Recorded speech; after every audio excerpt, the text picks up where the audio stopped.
Hi hello, welcome back to Swapnavarshini Reddy YouTube channel. మరో కొత్త కథతో మీ ముందుకు వచ్చేసాం. అక్షయవర్షిణి స్వప్న. కథలోకి వెళ్ళిపోదామా? ఈ కథ పేరు రూపసి. సరేనా? అందమైన అమ్మాయి కథ. ఒక ఊళ్ళో ఏమని చెప్పాలి, ఒక అవ్వ మనవరాలు ఉంటారు. అవ్వ మనవరాలు. అవ్వ చాలా కష్టపడి మనవరాలను పెంచుతూ ఉంటుంది. అయితే వీళ్ళిద్దరే ఉంటారు ఇంట్లో, ఇంకెవరు ఉండరు. అయితే వీళ్ళకి కొన్ని అప్పులు ఉంటాయి అన్నమాట. ఆ అప్పులు ఇచ్చిన యజమాని శెట్టి, అప్పు తీరవలేకపోతున్నావు, పొలం అన్నా రాసివ్వు, నీ పొలం నీకు ఉండాలంటే నీ మనవరాల్ని నాకు ఇచ్చి పెళ్లి చేయి, లేదంటే పొలం మొత్తం నాకు ఇచ్చి. పొలం ఇస్తేనేమో తినటానికి ఉండదు, పిల్లనిచ్చి పెళ్లి చేస్తేనేమో పిల్ల బతుకు పాడైపోయింది. నేను చెయ్యనంటే చేయను, నీకు ఇచ్చి పెళ్ళి, నా మనవరాలకి లేట్ అయినా పర్వాలా, పెళ్ళైనా ఆపుతా, కానీ నీకు ఇచ్చి మాత్రం పెళ్లి చెయ్యను అంటదన్నమాట. అంతే. ఆ ముసలోడు వాడి కొడుకులు కూడా మంచోళ్ళు కాదు. ఈ పిల్లని ఇచ్చి పెళ్లి చేస్తే ఆ పిల్ల ఎలా బతికిద్దా? వాడి పిల్లలు కసాయోళ్ళు, మంచోళ్ళు కాదు. అందుకని నేను చెయ్యను, పొమ్మంటది. అట్టయితే నా డబ్బులు నాకు ఇచ్చేసే వడ్డీతో సహా కట్టకపోతే వ్యవసాయం భూమి లాగేసుకుంటానని లాగేసుకున్నాడు. లాగేసుకున్నాక ఇంకా వడ్డీ మొత్తం తీరలేదని చెప్పి పిల్లనిచ్చి పెళ్లి చేయమని కూర్చుంటాడు. మళ్ళీ ఇక గుమ్మంలోనే కూర్చుంటాడు ఆ శెట్టి, వడ్డీ వ్యాపారం చేసే శెట్టి. కూర్చుంటే తప్పని పరిస్థితుల్లో పెళ్లి కూతుర్ని చేసిద్ది. పొలము పోయింది, తినటానికి లేదు, వడ్డీ మొత్తం కట్టలేదని చెప్పి పిల్లనిచ్చి పెళ్లి చేయమని ఆ ఊళ్ళో అలా కూర్చున్నాడు గుమ్మంలో. అది ఆనాటి కాలం కదా, మరి ఆ రోజుల్లో అలా ఉండేదేమో మరి.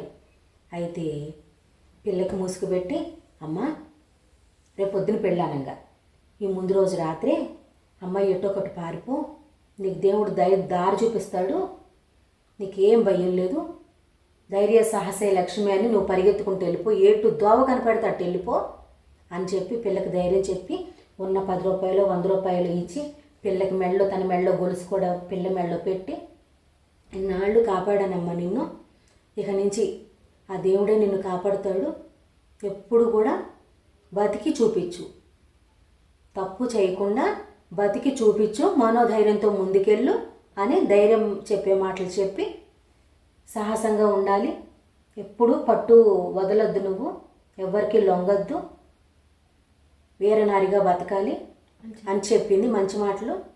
పిల్లని పరిగెత్తింది, పొలం అడ్డదోవల్లో నుంచి పొలాల్లో నుంచి వెళ్ళిపోయింది. పిల్లట్ట వెళ్ళిన తెల్లారికి అస్వస్థతతో ఉంది. మా అమ్మ కూడా చనిపోయింది.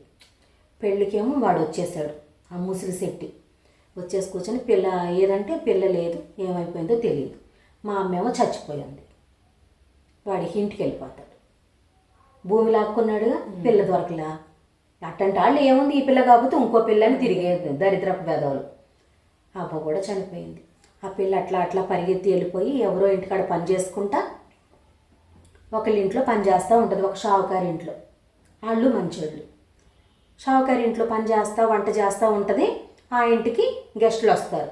గెస్టులు వస్తే మంచి వంటలు చేసి పెట్టిద్ది, స్పెషల్గా పాయసం చేసిద్ది ఆమె చేత్తో, ఆ అమ్మాయి చేత్తో. వచ్చిన గెస్టులకి బాగా నచ్చుతుంది. ఎంత బాగా చేసిందో వంట. దానికి తోడు లాస్ట్లో భోజనం తర్వాత పాయసం ఇచ్చింది, స్వీటు ఎంతో అద్భుతంగా ఉంది, పరమాద్భుతంగా ఉంది, నాకు బాగా నచ్చిందని చెప్పి మా ఇంటికి కావాలి, ఈ అమ్మాయిని మేము పెట్టుకుంటాము, కుక్ ఏమంటారు, షెఫ్, కుక్గా కావాలి మాకు అని అడుగుతారు. సరేనని చెప్పి వీళ్ళకి పెద్ద ఏం లేదు, ఆ అమ్మాయి ఉద్యోగం కోసం వచ్చిందని పెట్టుకున్నారు. వాళ్ళు పెద్ద షావుకారులు, వాళ్ళ ఇంట్లో ఉన్నారు ఇంకా వేరే వంట చేసేవాళ్ళు. సరే అని చెప్పి, నెల జీతానికి అక్కడ పనిచేస్తావమ్మా, వాళ్ళు మంచోళ్ళే, మా చుట్టాలే అని చెప్తే, సరేనండి ఎక్కడైతే ఏముంది, నాకు ఆహారం దొరికితే చాలని చెప్పి పిల్ల ఎదురు చెప్పకుండా ధైర్యంగా వెళ్ళి పని చేసుకుంటానని చెప్పింది. వాళ్ళతో పాటు వాళ్ళ ఇంటికి వెళ్ళిపోయింది. ఏముంది, 4 బజార్లు అవతలే ఆ ఊర్లోనే. అయితే చక్కగా వండి పెట్టడం చేయటం అంతా చేస్తుంది. ఈ అమ్మాయి చాలా అందమైంది, ముసుగు పెట్టుకొని ఉంటుంది, ఎవరికి కనిపించద్దని చెప్పింది కదా నానమ్మ, మంచి మాటలు చెప్పింది, ఎవరికి కనిపించకూడదు, నా అందం చూసి మగాళ్ళు ఎగబడుతున్నారు, లొంగకూడదు ఎవరికి, నేను ధైర్యంగా బతికి చూపించాలి, కాబట్టి మొహం కనపడకుండా మార్వాడీస్ వేసుకుంటారు కదా, అదే. అట్లా యాక్షన్ చేస్తా బతుకు తెరువు కోసం అట్లా ముందడుగు వేసుకుంటా అట్లా ఉంది. ముందు చూపుతో తప్పు చేయకుండా బతికి చూపించాలి, నేను ధైర్యంగా ఉండాలని చెప్పింది ఆ నానమ్మ మాటలు శిరసా వహించి మొహం కనపడకుండా పని చేసుకుంటా 3 పూట్ల చక్కగా తింటుంది, వాళ్ళకి వండి పెడుతుంది. అయితే వీళ్ళంతా ఒకరోజు ఫంక్షన్కి వెళ్తారు. ఈ అమ్మాయి ఇంట్లో ఒక్కటే ఉంటుంది. ఇంక ఇంట్లో ఒక్కటే ఉంటే ముసుగెందుకు తీసేసి స్నానం చేసి రెడీ అవుతుంది. ఈ లోపల ఇంట్లో ఏదో గుడికి వెళ్ళారు, గుడికి కావాల్సింది ఏదో వస్తువు మర్చిపోతే వెనక్కి వచ్చాడు తీసుకెళ్ళటానికి. ఏ చెంబో ఏదో మర్చిపోయాడు, తీసుకెళ్ళటానికి వచ్చాడు. అయితే తలుపు కొట్టేసరికి వస్తున్నానయ్యా స్నానం చేస్తున్నాను అంది. ఈ లోపలే మొహం చూసేశాడు ఆ ఇంట్లో ఉన్న ఏమంటారు ఆ ఇంటి అబ్బాయి కొడుకు. అమ్మ నాన్న గుడి దగ్గర ఉన్నారు. వాళ్ళ ఇంట్లో వాళ్ళ కొడుకు వెనక్కి వస్తువు కోసం వచ్చాడు, గుడికి సామాన్లు తీసుకెళ్ళేది ఇంట్లో మర్చిపోతే. హీరో అనమాట. హీరోయిన్ను చూసేశాడు. చూసేసి ఏంటి ఈ అమ్మాయి ఇంత అందంగా ఉంది, మేము అందంగా లేనట్టుగా ఉంది, ముసుకేసుకొని మేము ఇప్పుడు చూసినా మేము అందంగా ఉంది, రూపసి తొందరగా రా, ఎవరైనా నీ ఫ్రెండ్స్ వచ్చారా ఇక్కడికి అని అడిగాడు. ఎవరూ రాలేదయ్యా అని చెప్పింది. అతనికేమో అనుమానంగానే ఉంది. ఈ అమ్మాయి మొహమే నేను చూసింది, వేసిన తలుపు వేసినట్టే ఉంది. తలుపు తీయగానే ఆవిడ మొహమే కనపడింది.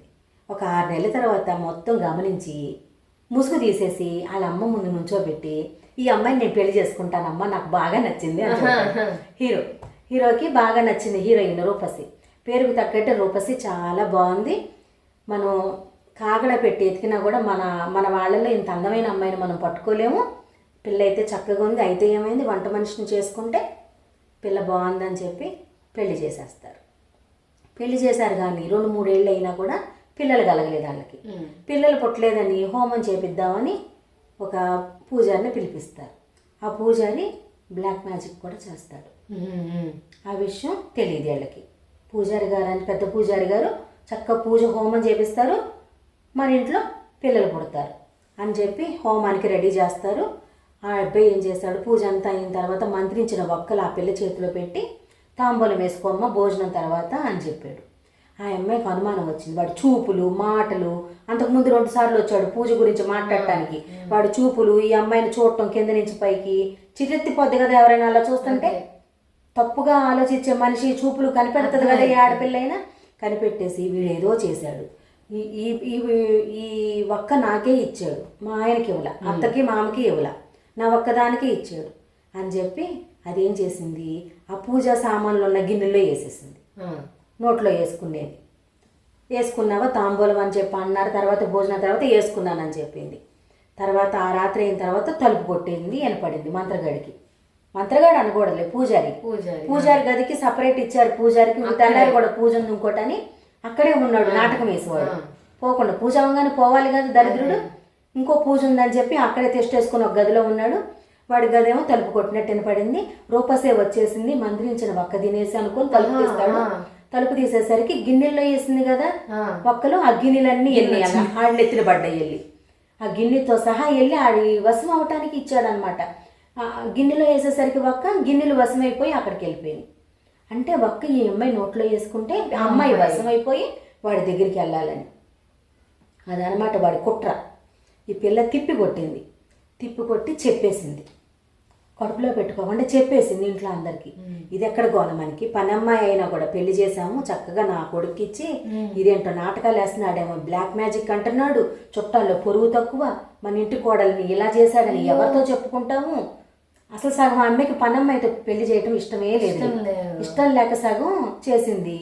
ఇప్పుడేమో ఈ బ్లాక్ మ్యాజిక్ కాడు ఏంటి, ఈ అమ్మాయి చెప్పటం ఏంటి, అసలు ఈ మాటలన్నీ వింటుంటే కంపరం వేసింది అత్తగారికి. నచ్చల.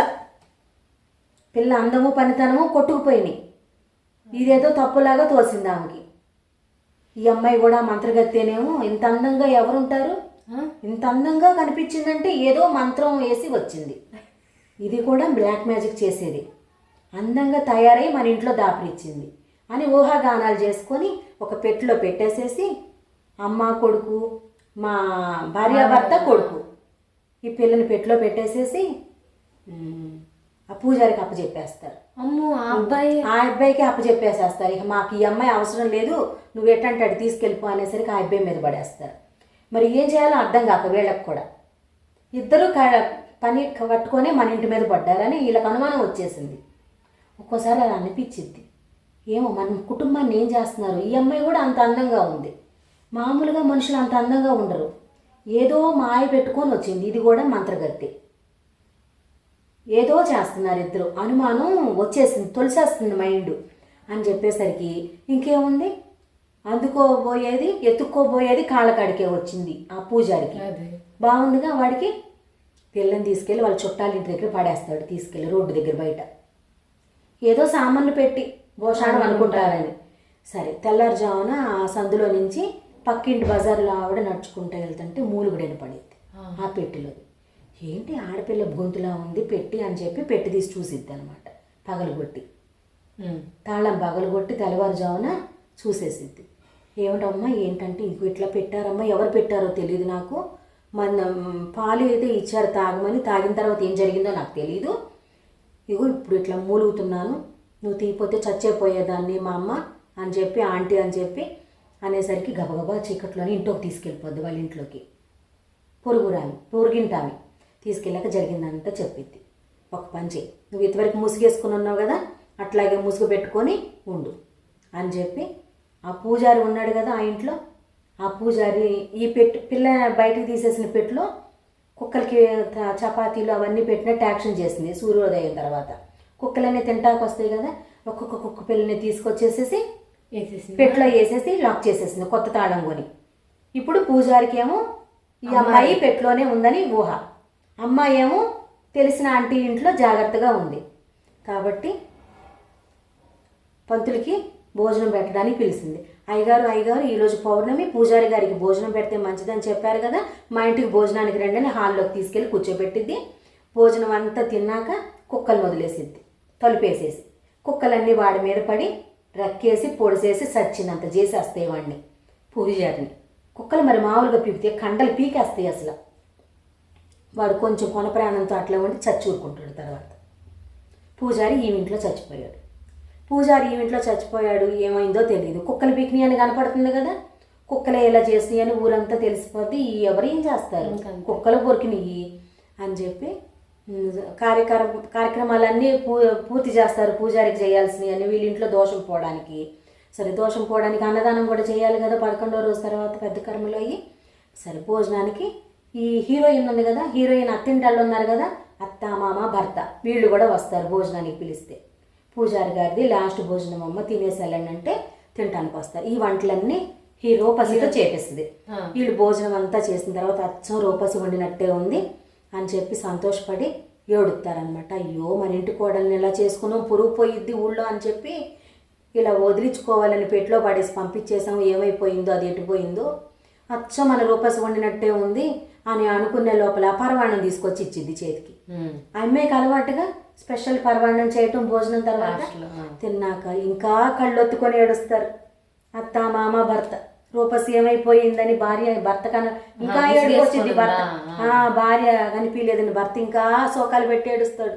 వాడిని చూసి వాడు అమ్మ నాన్న ఏడుస్తారు కింద. వాళ్ళే చేసి మళ్ళీ ఎందుకు ఏడుస్తున్నారు అంటేనేమో మా రూపసి ఏమైందో తెలియట్లేదంటే, ఏం బాధపడమాకండి, ఇలా జరిగింది, పెట్లో పెట్టి చంపైపోయారు, వాడు లొంగ తీసుకోవడానికి పిల్లని పెట్లో వేసుకొచ్చాడు, మీరేమో సహకరించారు, పెట్లో వేసి వాడేమో ఆ అమ్మాయిని బంధించి లొంగ తీసుకోవాలనుకున్నాడు.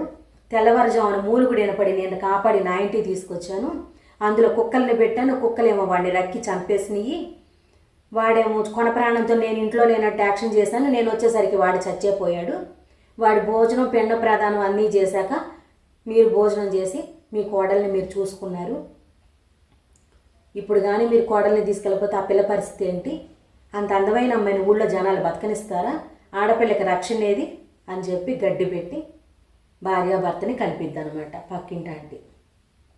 అక్కడికి కథ సుఖాంతం అయిపోద్ది. ఇంకెప్పుడు రూపసిని ఎప్పుడు అనుమానించలేదు, బ్లాక్ మ్యాజిక్ అన్న మాట ఇంట్లోకి రాలేదు. భర్త దగ్గర ఉన్నప్పుడే ముసుగు తీసింది, మిగతా అన్ని వేళల్లో ముసుగేసుకొని ఇంతవరకు ఎలా ఉందో అలాగే జీవితాంతం ఉంది రూపసి. అమ్మాయికి ప్రాబ్లం కదా. మరి ఇంకేం చేస్తుంది, అత్తామామ కుటుంబం కావాలి. ముసుగు తీస్తేనేమో అందంగా ఉండేసరికి మగాళ్ళు చూస్తున్నారు, ఆ పిల్లేమో ఇంట్లో ఉన్నంతసేపు జాగ్రత్త ఉంది, బయటకు వెళ్ళినప్పుడు ముసుగేసుకొని ఉండేది భర్త కోసం, కుటుంబం కోసం. ఆడపిల్ల ఎన్ని ఇబ్బందులు చూడు, అన్నీ దాటుకొని బతకాలన్నమాట. అట్లాంటి రోజు అప్పుడు అంతే, ఇప్పుడు అంతే. అయినా సరే మనం ఎవ్వరికీ లొంగకూడదు. మనం గదికి పరిమితమైపోయినా ఉండాలి, కానీ ఇంకొకరి కోసం ఎప్పుడూ లొంగకూడదు. నా ఉద్దేశం అయితే అంతే. ప్రాణమైనా తీసుకుంటా కానీ ఎవ్వడికి లొంగకూడదు. ఆడపిల్ల తప్పు చేయకుండా బతికి వీరనారిగా చావాలి అంతే. నచ్చిందా కదా? కథ నాకు కూడా బాగా నచ్చింది. ఈ కథ కనుక మీకు నచ్చితే లైక్ చేసి షేర్ చేసి మంచి కామెంట్ పెట్టండి ఫ్రెండ్స్. కథ కంచికి మనం ఇంటికి. సరేనా? Please subscribe Swapnavarshini Reddy YouTube channel. Bye. Bye.